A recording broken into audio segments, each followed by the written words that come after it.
Welcome to the Strategic Project Leader, where we help you leverage strategic project management so you can achieve your goals. Now, here's your host, Fola Alabi. Good morning. Good morning and welcome to the Strategic Project Leader. That's right. You are right on where we help you as professionals, business executives level up. But the secret sauce? Strategic project management. Yes, you can elevate, you can create the career you want, the business you want, and even the life you crave. Leveraging strategic project management skills. I am your host, as always, Fola Alabi. Yes, I'm all about empowering you to thrive. And you know my superpowers, right? Strategic project management. It has transformed everything around me, from my business, my career, and my life. I'm all about helping you elevate and making you become a strategic project leader, just like me and thousands of people who have been able to, achieve even more. Today is really great because I'm back home. I just arrived back from the Kingdom of Saudi Arabia. That's right. It was fun, exciting, exhilarating. I cannot just wait to unpack that experience. But today, I don't want to dive into that. I want to talk about my wonderful guest I have today, because we're going to be talking about how you can become a high performer. Isn't that great? Think about the organization, thinking about even you in your personal life as well, being able to reach peak performance. And above all, even within your team. I love the fact that, when I was speaking to this actual leader that I have on air today, he said something. There is an I in team. Think about that for a moment. Really, for us to really be successful, it goes beyond just thinking that things are going to just work out that way. What part do you play? Let's dive in. Today, I have in the studio, can we just make a guess? Does anyone actually know who exactly is with me in the studio? Let me see in the comments where you're joining me from as well.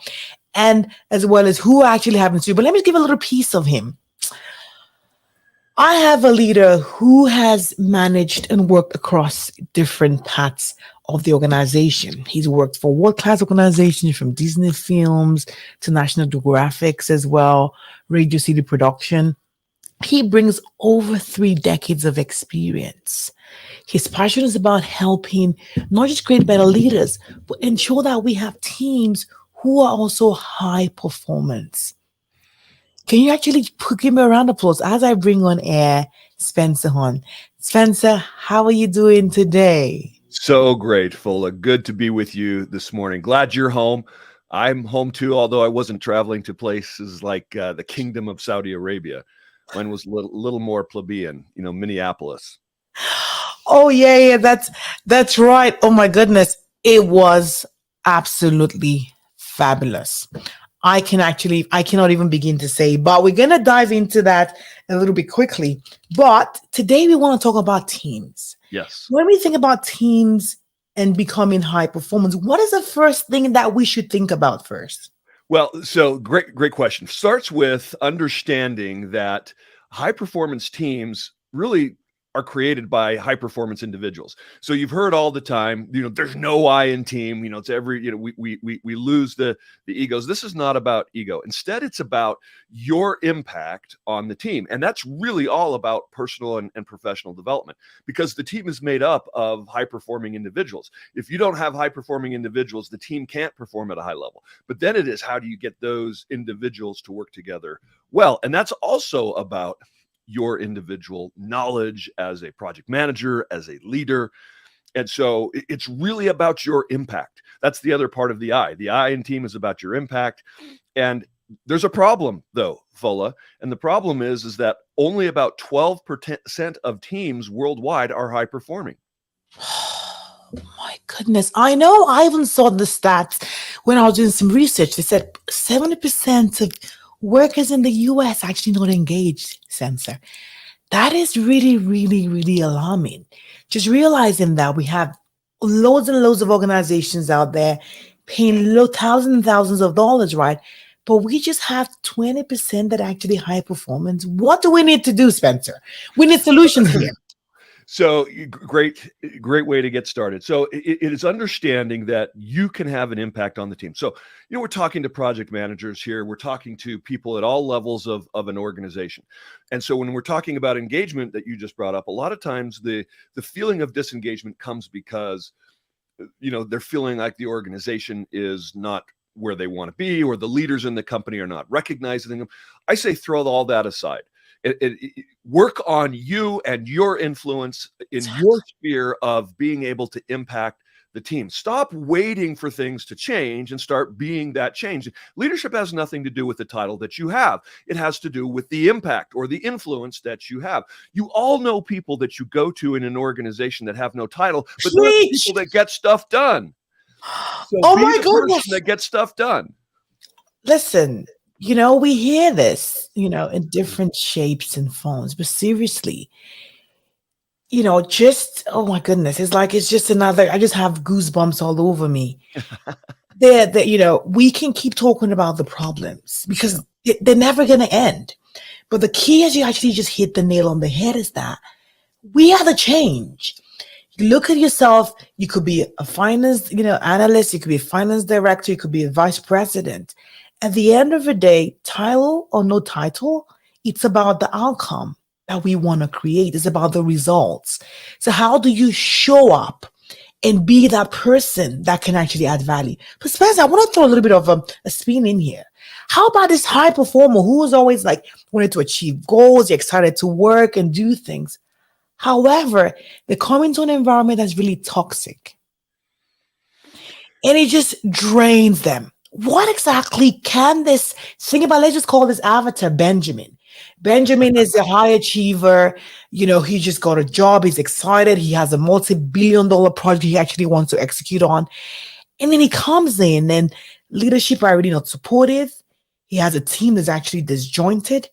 Where does Benjamin start? Oh, wow. Yeah. So, well, let me just back up a second. So the team exists for one purpose, and that's to create results. So if you think about productivity, low productivity versus high productivity, he's coming into a team that could be results over people. It's about getting stuff done and not caring about the people. That's called high productivity, low positivity. It is not sustainable. Okay. Yeah. So what happens is that person gets burned out. As you just said, they're looking over their shoulder. It's all about a meritocracy. We got to go, go, go, go, go. And it's appropriate that we're there from time to time. For example, project driven deadlines. We have to, though, recognize as leaders that we cannot sustain productivity in a high productive, low positive environment. So what does that individual do? You know what, Fola? I talk to project managers all the time where they have the C-suite does not recognize the value that they bring. So part of our responsibility is to learn how to start influencing without authority. We have to be able to, instead of blaming, as we talked about a minute ago, start taking ownership for this is, if this is where you want to be, this is my home, I get to change the environment here. So take ownership it starts there. And that ownership mindset is a difficult doctrine. Why? Because if it's always about the organization and the other leaders, if the problem is out there, that absolves me of any responsibility. That's why we've had all this quiet quitting and everybody changing jobs. And what happens is they leave and they find the problems exist everywhere they go. If there's only 12% of teams that are high performing, guess what? 88% of the time, you're going to land at a place that has some toxicity. So you've got to, first of all, start taking ownership that say, listen, I am going to impact and start creating positivity where I stand. So it starts with that mindset, Fola, that I can start by learning how to influence others in authority.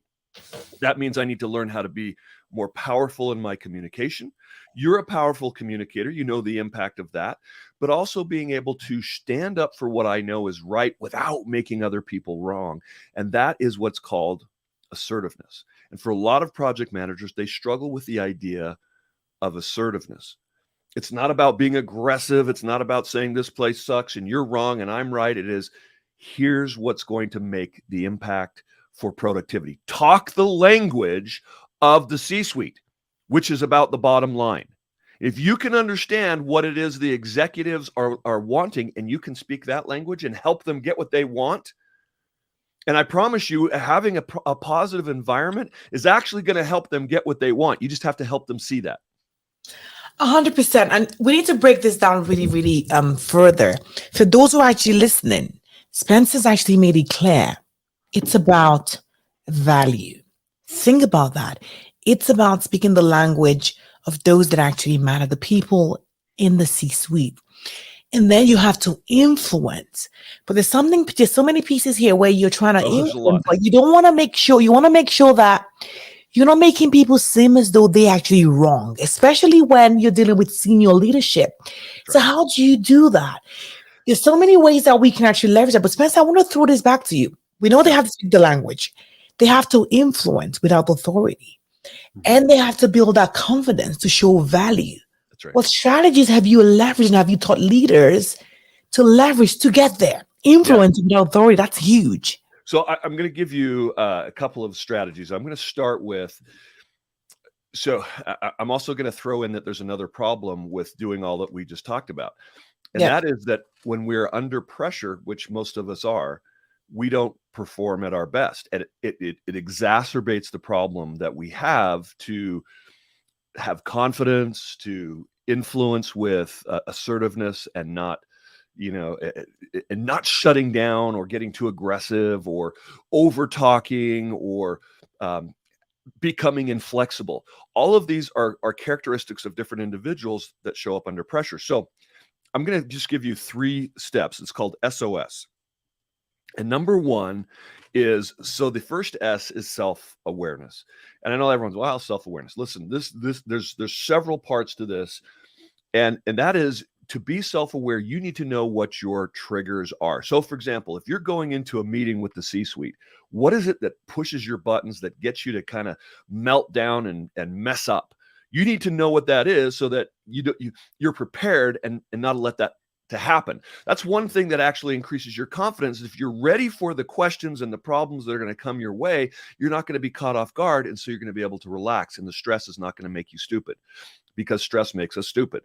And so if you're prepared for that, that's knowing your triggers. That's right. What are the physical manifestations when your brain is starting to shut down? Is your mouth getting dry? Are you getting tense in your stomach? You need to know what's going on so that you can implement a few tactics. And I'll give you a couple to help you to Fola, have you ever had a situation where somebody said something to you and you couldn't think of a comeback for about 15 minutes? And then 15 minutes later, you had the most amazing comeback and the moment has passed. Has that happened to you? I actually have that time will actually freeze. But I think I may just be a bit special because I always have the words right there, Spencer. I'm telling you.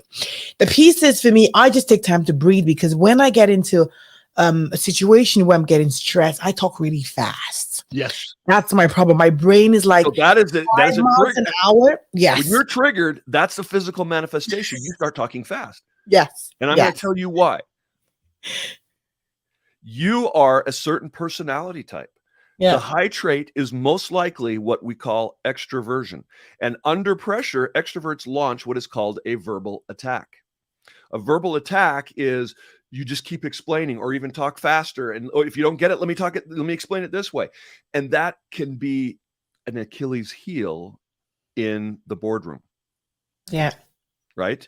And so, and I say this with love and affection. So one of the things that people with that behavior trait get to learn to do is shut up, right? But if you recognize it, it is, I've got to regain control of my thinking brain.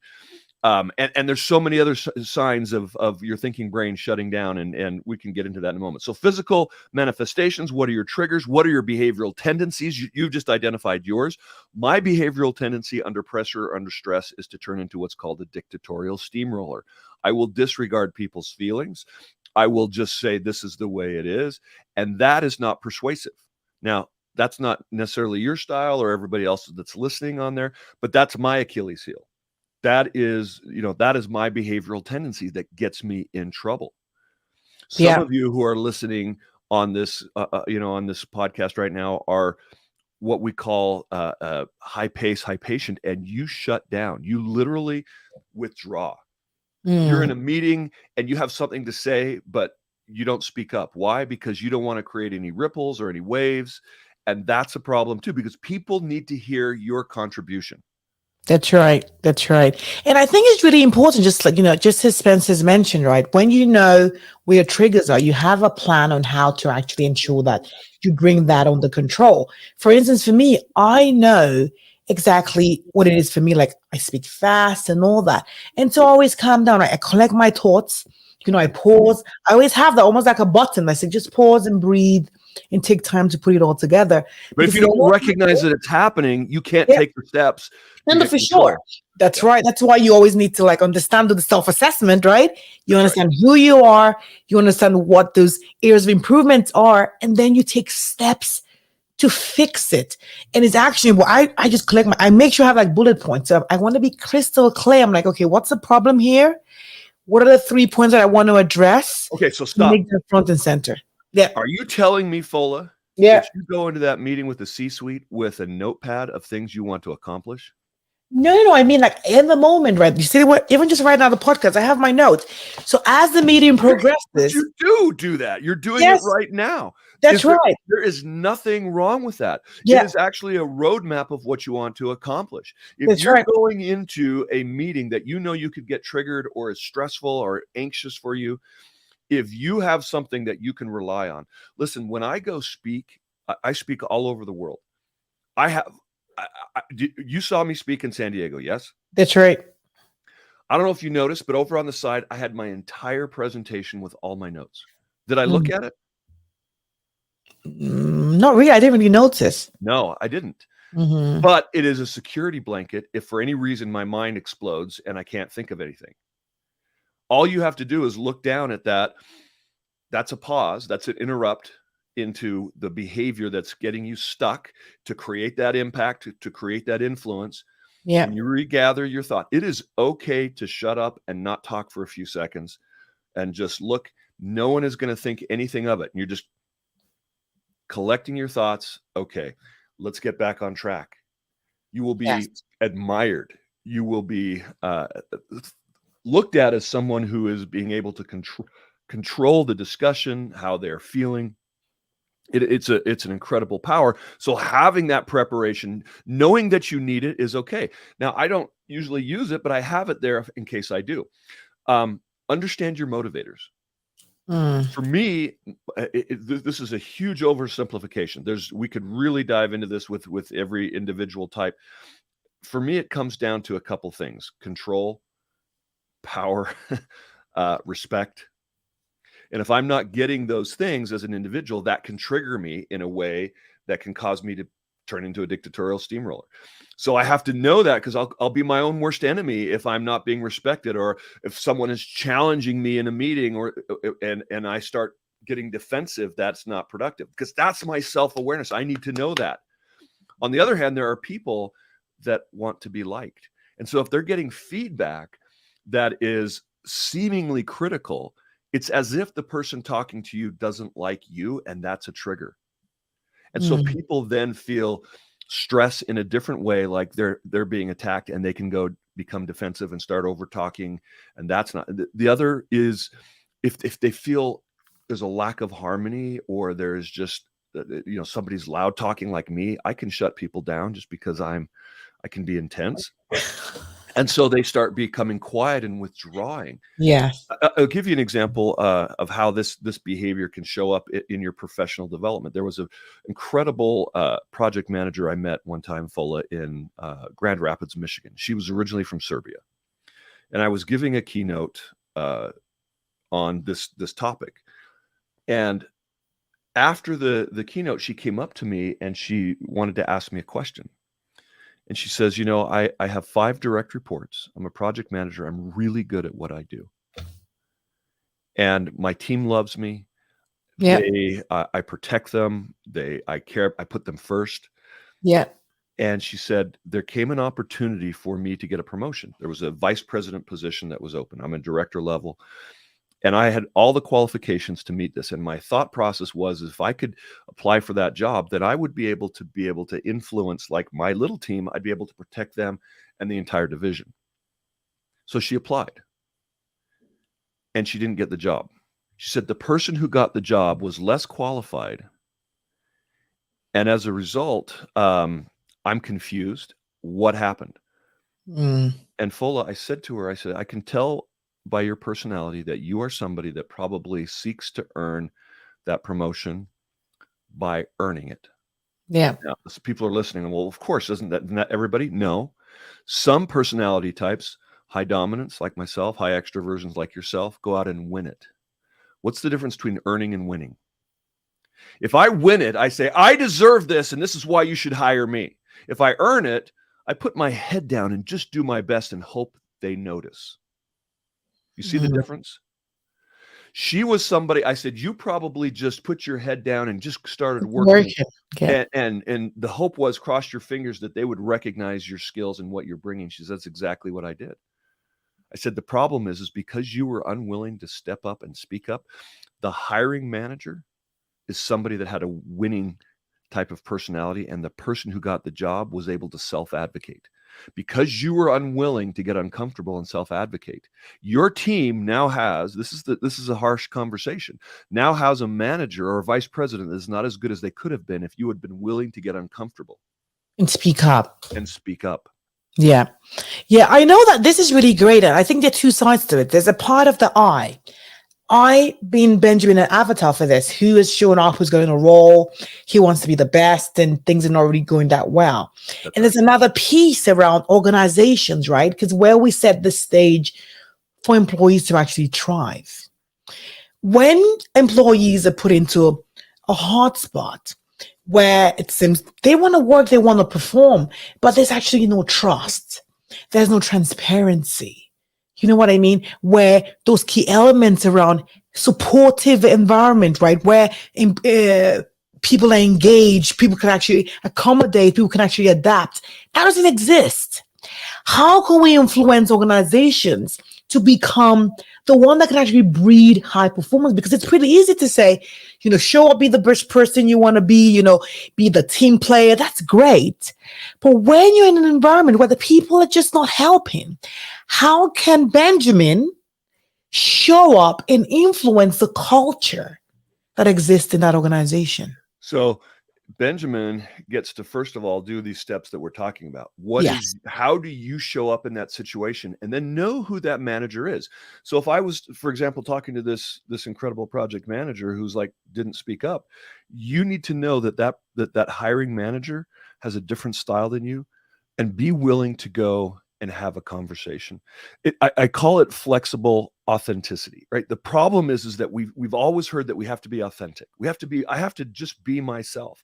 What the problem is what if being yourself is preventing you, Benjamin, from getting the results that you want? If you're in this toxic environment, all you can do is complain about it, then nothing is going to change.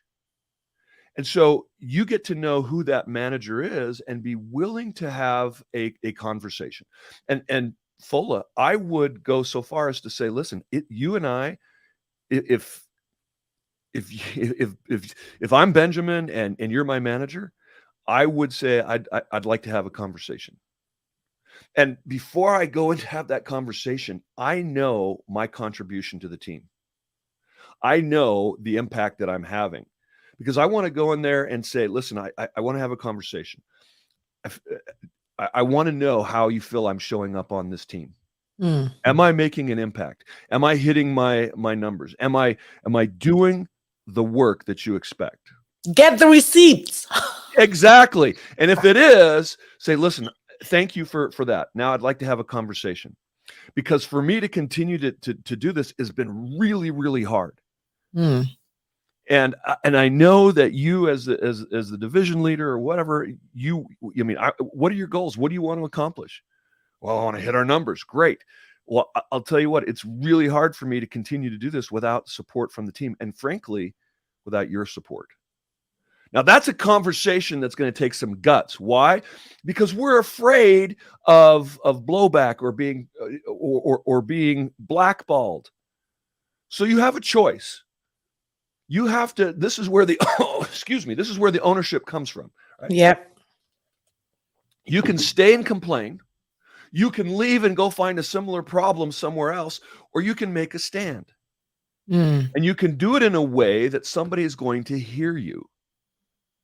But if you're prepared for that conversation, I'd like to have a conversation, because really, I want to help you, leader, take this team to the next level.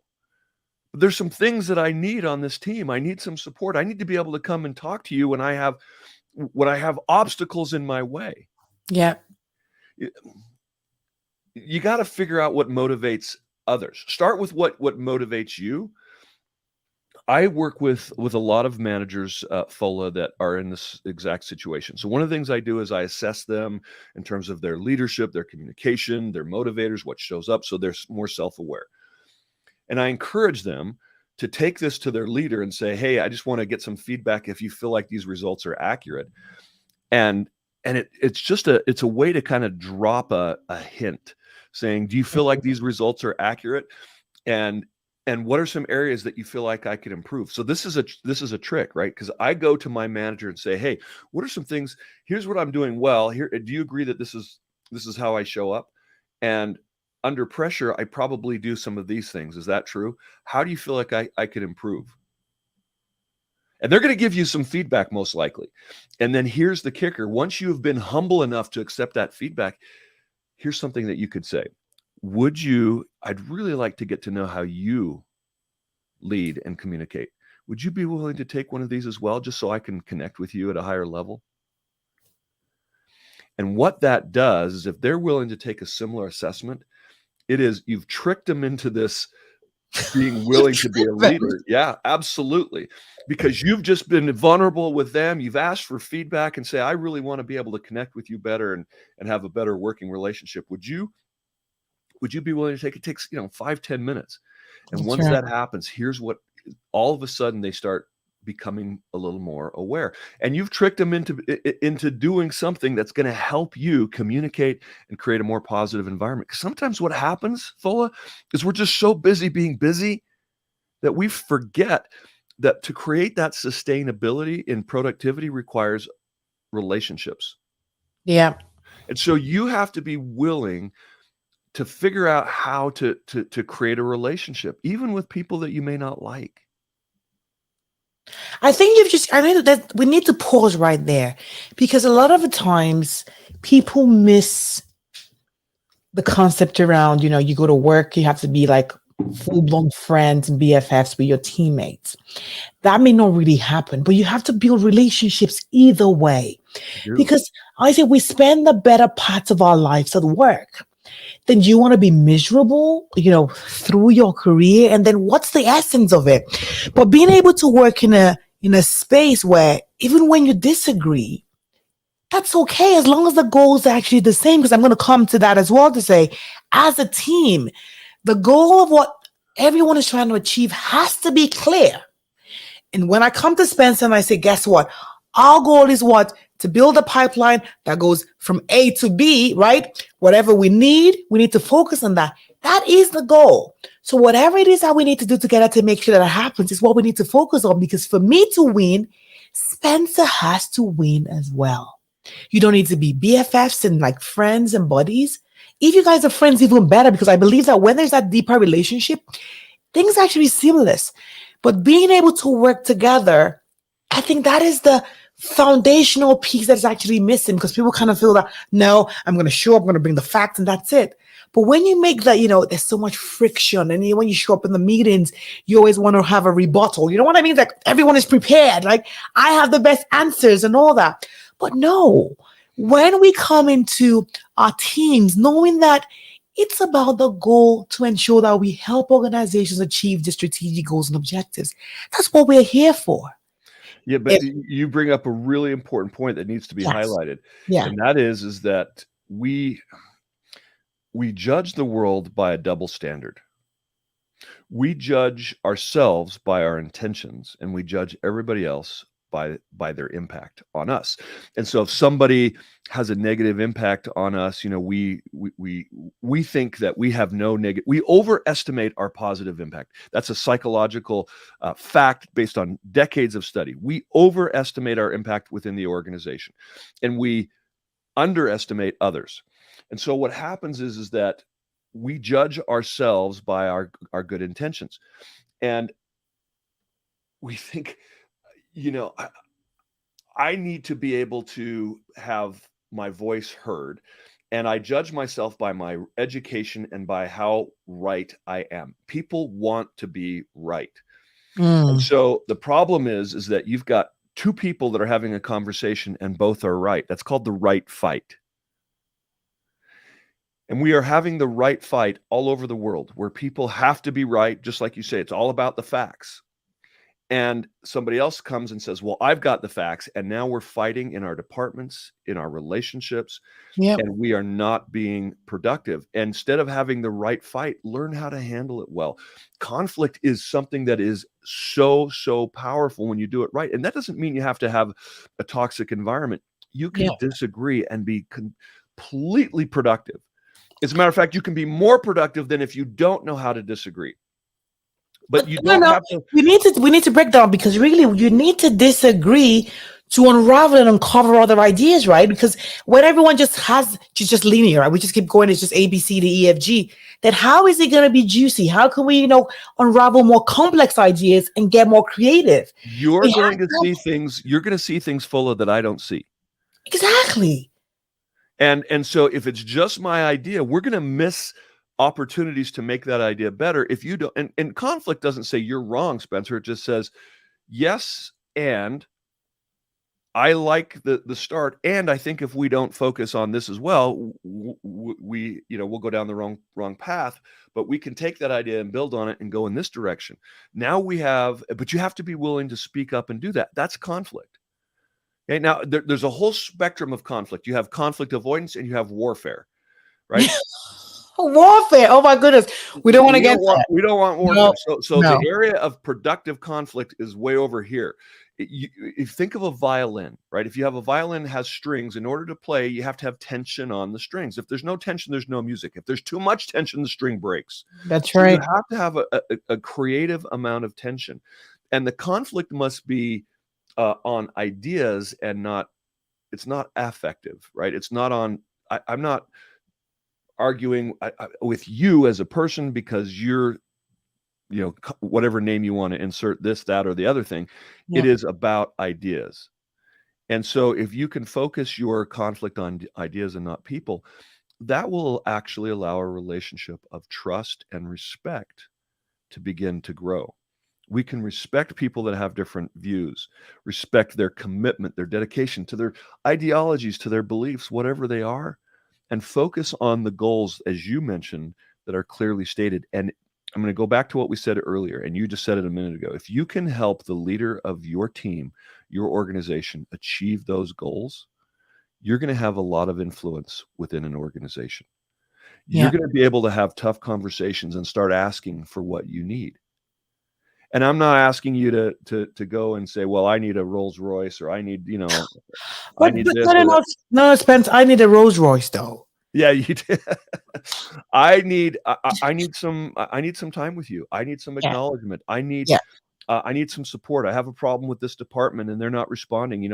As I'm working on this project, they're not following through with their commitments. And I've had a conversation with them. And I'd like to talk to you about a strategy on how we can get them to follow through. I need this type of interaction from you to help, create a more positive environment for us to achieve those goals. Those are the kinds of conversations that project managers struggle with a lot of times and need to practice and learn how to improve. This is the perfect segue to project lifestyle. We have been talking about teams becoming high performance. And then I asked the question, how can we leverage this as well in our personal lives? I want to think about the acronym of the word teams and think about T for trust, transparency, E for engage and energize, A for accommodate and adapt, and think about alignment, and M for motivate and maximize? Let's dive into that a little bit. As an individual, how have you been able to build trust at work and even at home? Cultivating trust. Spencer's actually hit the nail on the head. It says, helps you build personal relationships, being honest and reliable. Things are never going to be perfect. We know that. But can team members actually trust you? Can they say for sure, although things are not right at the moment, I know that Benjamin is always open to communicate. Benjamin listens to understand. How have you built that? Have you recognized the value of collaboration when it comes to building togetherness? Because as I said, for us to win at home, you think about your spouse, your partner, it's about togetherness. You have to work focusing on one vision, leveraging each other's strengths. Because there's so many weaknesses that we have, and we could talk about that from now to the cows go home. But I want you to lean into your strengths and think about it. What am I great at? How can I leverage the strength from my kids, people around me? And then the E for engage. How do you prioritize when you communicate? Do you always pick on the negatives? Or do you come with an affirmation, as you said, and say, first of all, I want to thank you for doing a great job, or thank you for being there with the kids, or thank you for supporting during that project. However, I want you to do X, Y, Z for me. Starting to be more positive, set the tone and set the stage for everything else. Do you energize? Do you bring positive energy? Are you more optimistic? Are you positive? Or you always start with doom, right? It's doom and gloom. Yeah, we know things will go wrong, Yeah. but we want some positive. Life is tough as it is. You want to be the team member who brings in positivity. You want to be the one who translates positives, sees the glass half full rather than half empty. How do you adapt? Are you aligned to that vision? And are you one who definitely motivates others to become better? Above all, to become a high performer means we want to be able to maximize the value that we can achieve. Think about it. The power of togetherness, the power of trust, the power of being engaged and being aligned. We want to, be able to maximize the value that we bring to the table, because there's so much more that we can do when we work together as a team. My goodness. Spencer, what do you think about that? How can we leverage this as well? Because Oh my it's gosh. all about we achieving more, like being great at work and also maximizing that and creating the project lifestyle where we amplify success. Well, you gave such a great preamble there. I mean, I could spend an hour with you talking about this, but so it's so interesting that it relates to what we've been talking about in the project teams. William Marston was a physiological psychologist in the early 1920s, and he identified personality traits. And one of them that you said is to see the best in people in the world. Well, he said, if you were to split the population vertically, everybody on the right side of the line sees the events and people in it as positive and as opportunities. Everybody on the left side naturally sees the risk, the downside, the problems. Yeah. You're on the right side. I'm on the left. So I naturally see the problems and the challenges first. Now, my wife is my exact opposite in every way. I'm high dominant, she's low dominant. I'm high extroversion, she's low extroversion. I'm impatient, she's patient. I'm low conformity, she's high conformity. Every possible way, we are opposites. And that is brilliant. Because you guys can complement each other, right? Exactly. That's right. Every weakness I have is her strength, and vice versa. And so we utilize that. We utilize that, and one of the challenges that we had with 5 kids growing up, they're now, I think our youngest is 23. She used to have conversations with me, Fola. Every weakness I have is, she would say something like,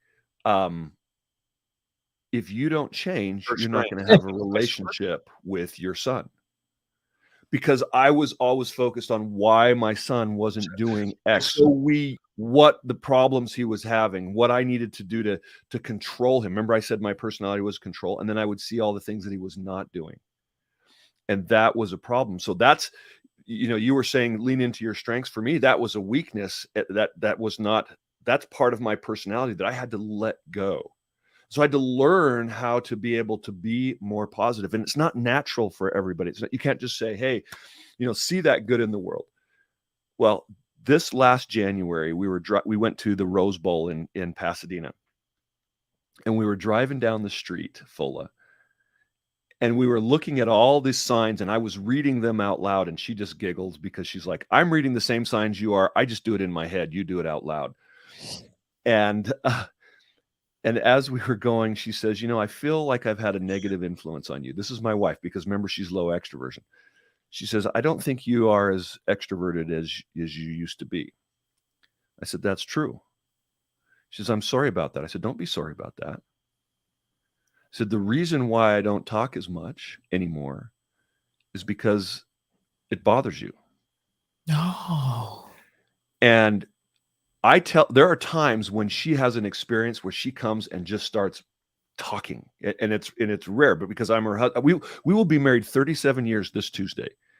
And happy anniversary. Thank you. And the reason why we're able to continue on is because we have learned how to adapt, not just say, this is who I am, deal with who I am.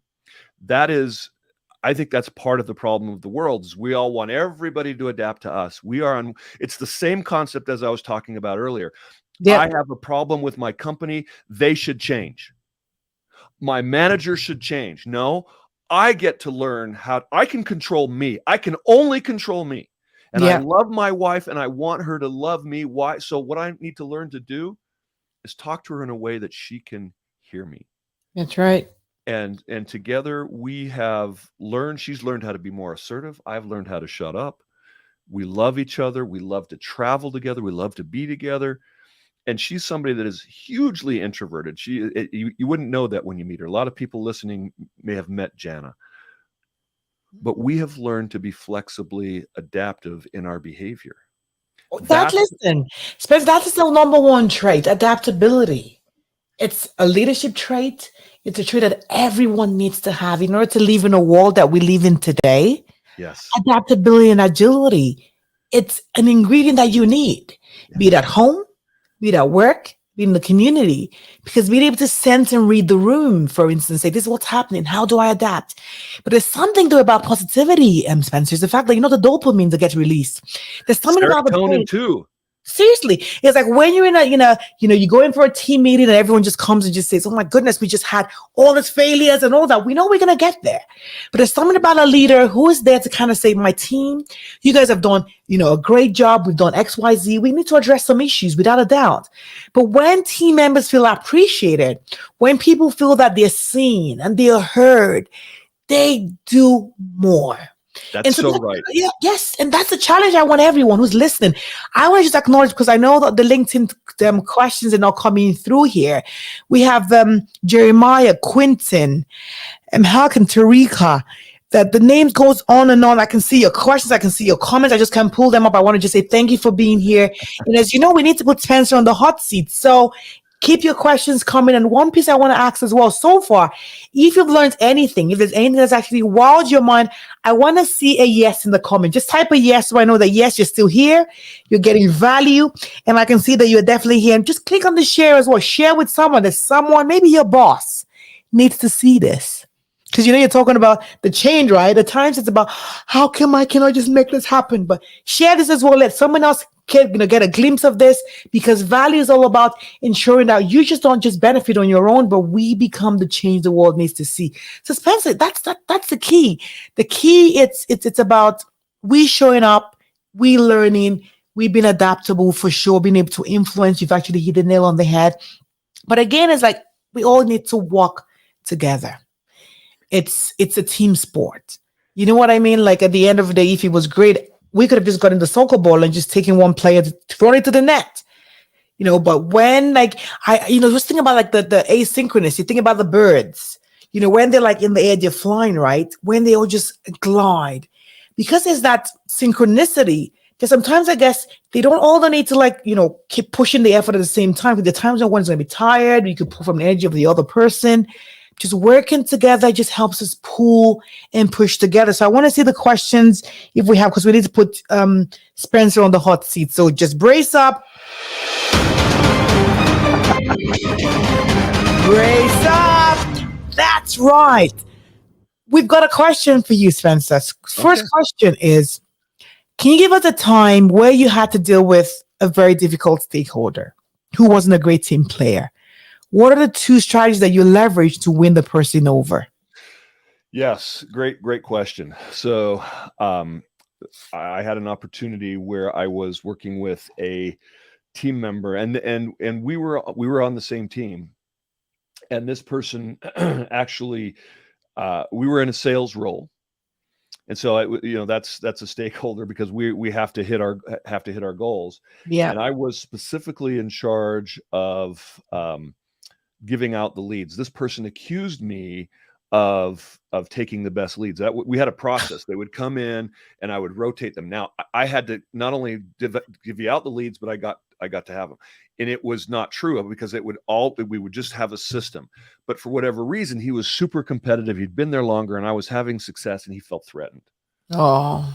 And so he would throw me under the bus. He would talk to all the team members about how, it was all false accusations. It's a really tough situation to be in like that. And so, sitting down and having a conversation and just saying, so how can we make this process work so that there's greater transparency so that you feel comfortable? Because you have to understand where people are coming from, what their concerns are, what's Yeah. going on. And sometimes that trust can't be created between the two of you. So Yeah. sometimes we need a third party arbiter. And so in this case, we went to someone higher up and we sat down together and we worked it out. And that's, to me, that seems like a failure because I wasn't able to work it out on my own. Oh, yeah. But you have to be humble enough to say, all right, we need some help. And sometimes managers, and especially men, aren't always willing to help. I do a lot of coaching, and 75% of my clients are women. Why? Because they're coachable. Because they want to improve, guys. You want to be better. Yeah, they do. And most of us guys are just like, well, just we want to just go it alone or solve it ourselves. And sometimes we need help. So be willing to identify if you need a little bit of help. And there's nothing wrong with that. I think that's one way. So that was one problem. Let me think of a different situation. So I was managing a huge project in Victoria, British Columbia. I was building an IMAX theater with the National Geographic television. We partnered with them and the Royal British Columbia Museum, and so it was a very complex environment. We were a third party contractor that was owning and operating and running the theater, partnering with these big brands, and there were just a lot of situations where these stakeholders were government entities and other huge brands. And there was a lot of conflict in terms of how do we use the National Geographic brand? How do we operate and how do we show up? And it just required a lot of conversations. It required standing up for what our goals were, but at the same time acknowledging and making adaptations where we could. And you have to be willing to come up with win-win. And there's a lot of different conflict scenarios. It's not about abdicating.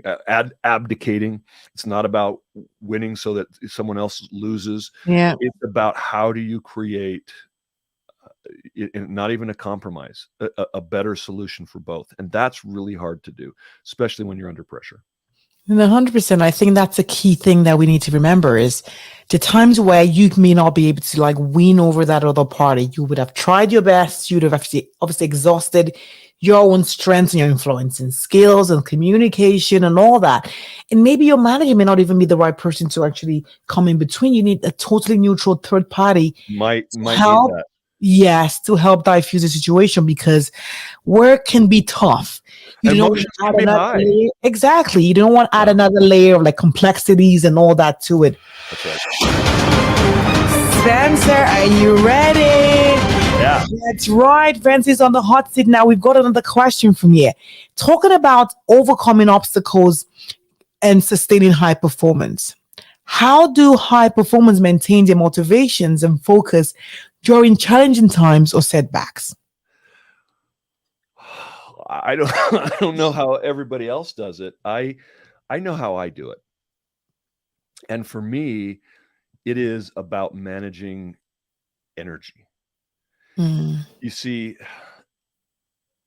I work to live. I don't live to work. And so during the pandemic, a lot of people started withdrawing, and I went outdoors. For me, you have to find what floats your boat.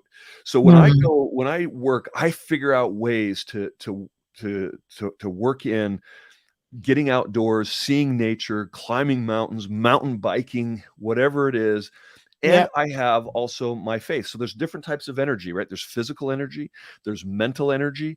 I make sure, like, so for example, if you have lower extroversion, you have to work with people all the time. I'm coaching a young man right now that is extremely introverted.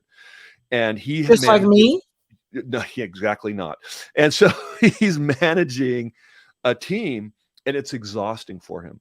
And so one Mm. of the things that I coach him on is you have got to create space for yourself where you withdraw and you just focus on tasks, and you recharge your energy. You've got to plan in your day things that re-energize you.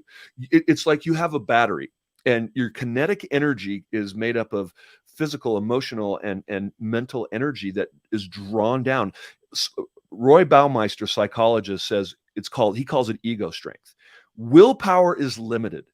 And so you Yep. start to lose motivation when that willpower has been drained. And I'm telling you, with pressure, with stress, with pandemics, with supply chain issues, with toxic environments, that willpower is drawn down very, very quickly. So you have to find ways to recharge that battery. For me, it's time with my lovely bride.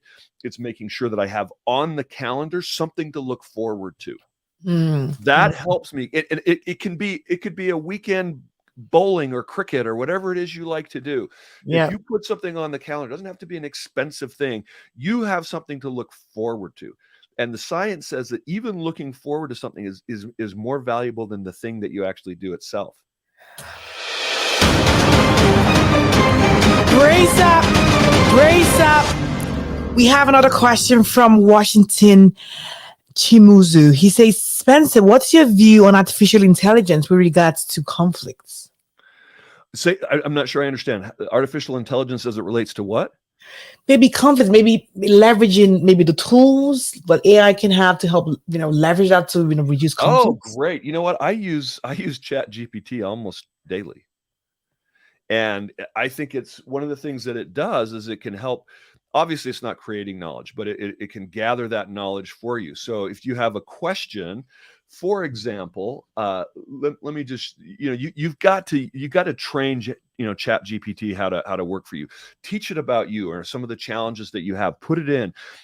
Information about yourself. Here's my personality traits. Here's how I show up. How do I deal with this type of personality?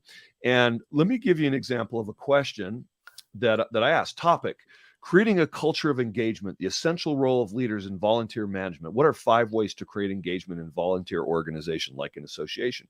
Well, boom, you get some ideas. Now, my advice is don't just rely on AI, Mm-hmm. because it doesn't have your soul. Yeah. Okay? But it can be a guide to get the conversation or the ideas flowing. And don't just rely on AI to replace your own professional or self-development. Then what happens is your own skills begin to atrophy. So if you think of the future as either think of Skynet and the Terminator versus Bucky from Marvel. Bucky had this arm, right, that was bionic. I want you to think of AI like that. Okay, it's there to enhance you, not to be, not for you to become a cyborg and everything you Yeah. think and believe is AI. It's there to help you and assist you. Definitely. It is What a do you think, tool to Fola? leverage. No, for sure. I think with the tools that actually exist, like we talked about a challenging situation, right? You could even ask ChatGPT and say, maybe I have a difficult situation where I've tried to communicate, I've booked meetings. Yes. What else do you think I could actually do next? And see what ChatGPT comes up with, right? Maybe, Yeah. I But then to actually talk to an expert, but it's nice but it gets the idea going, and it yes, helps you to what you're start learning. thinking. Yeah, for sure. Definitely. It is. I think the questions are coming fast and furious, but we've almost reached the top of the hour. My Oh goodness. no. We can go, as you said, we can easily go on and on and on. But beyond all of that, I want to thank, I've got Samia all the way from Saudi Arabia, Camila, Solomon, Tarika, Jeremiah. I see you all. Evelyn, you guys have been awesome. Cabby, from all over the world, people from the Middle East, Europe, South Africa. I want to say thank you so much for being here today. It's been a great pleasure. Spencer, we definitely need to have you back. You can see that. I want to say thank you. It's been a long night, long day. You took time to be with us today. But above each and every, all the pieces you've actually shared today, we want to let you know that you are definitely appreciated the work you do in the community. You're transforming lives. I want to give you your flowers and say thank you. But I want people to know, how can they actually find you? Yeah, reach out to me on LinkedIn, just Spencer Horn, and it's CPTC MS, got a bunch of letters behind my name, with Altium Leadership, or my website, Altium, Altium, leadership.com. We have some tools for people that I think you're going to put in the notes. Is that right? That's right. We've got some tools. So exactly. So make sure you put a comment there. Where we actually put the podcast, the audio piece is going to be in the show notes as well. So you don't want to miss that. You need to subscribe. And another thing I have here is that I'm just trying to pull up your website. That's right. This is the man. Go find him, connect, and let him know that you actually listen to this podcast. There's so many goodies that you're definitely gonna get. Anything else about you that you want people to know what's on the horizon? What's coming up, Spencer? Oh my goodness. Yeah, I'm traveling. I do a lot of speaking. I'll be in Indonesia in the fall. I can't even remember where I'm going to be next week. Probably Las Vegas. I'm coming to places near you. So anyway, great to be with you, Fola. Love your energy. It was so lovely to meet you in San Diego. Thank you so much for the kind invitation to be on your show. Oh, fantastic. It's always a great pleasure. I want to say thank you so much. But to each and every one of you who have actually taken time to be here today, I want to just applaud you. I want to say thank you. But above all, as I always say, that you are your life's project manager. For it to count for anything, you have to take action. We've shared today lessons, strategies, tools, and more. Leverage that. Take action. You're going to become a better communicator. You're going to be the one to say, I'm going to book a meeting with my manager. I'm going to try and understand, what exactly isn't working. Who's that team member? Who really isn't pulling their weight? What is it really? Do I need to probably get a third party to help us look into the situation? Because for you to become a high performer and sustain it, you need to have mechanisms that will help you sustain that and become even better. Thank you so much. I cannot even say thank you enough. But again, remember, I said Jeff Bezos actually says he wants to put a ding in the universe, but I say together, we are going to put a positive bang in the universe. Once again, Spencer, I want to say thank you, and make sure you just tune in same time next week, 11 a.m. Eastern Standard Time, as we share strategies to help you elevate and become a strategic project leader. Have a good weekend. Bye-bye.